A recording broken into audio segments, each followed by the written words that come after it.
இவங்களோட கர்மா நீங்கணும்னா அவங்க என்ன பண்ணணும் சார்? ரோகிணியுடைய கர்மா நீங்குவதற்கு பெரும்பாலும் பௌர்ணமி மற்றும் அமாவாசை நாட்களில் தியானம் மேற்கொள்ள வேண்டும். தியானம்னா பல பேருக்கு ஃபாஸ்ட் மூவிங் லைஃப்பில் அதை பற்றி பிடிக்கவே மாட்டேங்குது.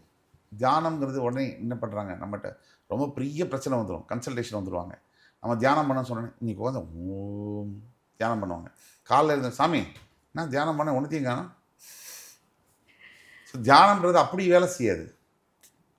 நீங்கள் ஒரு குழந்தைய வைக்கணும்னாலே 10 மாதம் வெயிட் பண்ணணும்.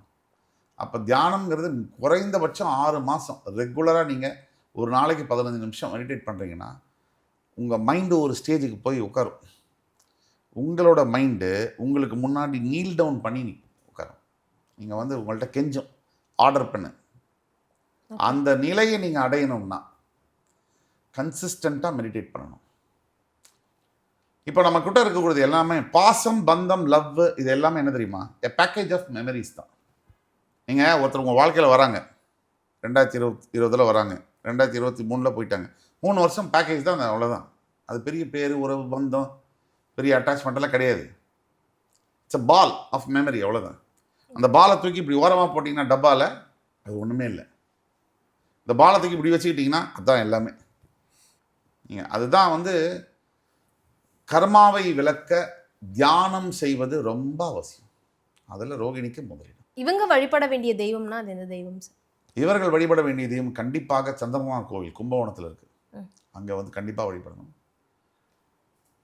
ஸ்ரீரங்கநாத பெருமாள் வந்து ரோகிணி நட்சத்திரத்துக்கு மிகப்பெரிய அருளை பாலிக்கக்கூடிய தெய்வம். ஸ்ரீரங்கம் சென்று வர வேண்டும். கண்டிப்பாக ஸ்ரீரங்கநாத சுவாமியை வழிபடுவது ரொம்ப நல்ல விஷயங்களை செய்யும். இவங்களுக்கான அதிர்ஷ்ட மரம்னா எந்த மரம் சார்? இவங்களுக்கான அதிர்ஷ்ட மரம் என்பது கண்டிப்பாக வேப்பிலை மரம். இந்த சந்திரனுடைய இதில் பார்த்தீங்கன்னா ஆக்சிஜனையும் கார்பன் டை ஆக்சைடையும் எமிட் பண்ணக்கூடியது. சந்திரன் பார்த்தீங்கன்னா 13 நாள் வந்து வளர்பிறையில் இருப்பார், 13 நாள் வந்து தேய்பிறையில் இருப்பார். நீங்கள் வேப்பிலை மரம் பார்த்தீங்கன்னா காலையில் வந்து ஆக்சிஜனையும் நைட்டு வந்து கார்பன் டை ஆக்சைடையும் வெளியே வரணும். ஸோ இந்த மரம் தான் இவங்களுக்கான மரம். அந்த தத்துவம் இவங்களுக்கான பொருந்தக்கூடியது. இந்த சந்திரனார் சம்பந்தப்பட்ட விஷயங்கள், பிரச்சனைகள் இருக்கக்கூடிய இந்த ரோகிணி நட்சத்திரத்தில் பிறந்தவர்களுக்கு கண்டிப்பாக வேப்பிலை மரம் வாழ்க்கையை மாற்றி அமைக்கும்.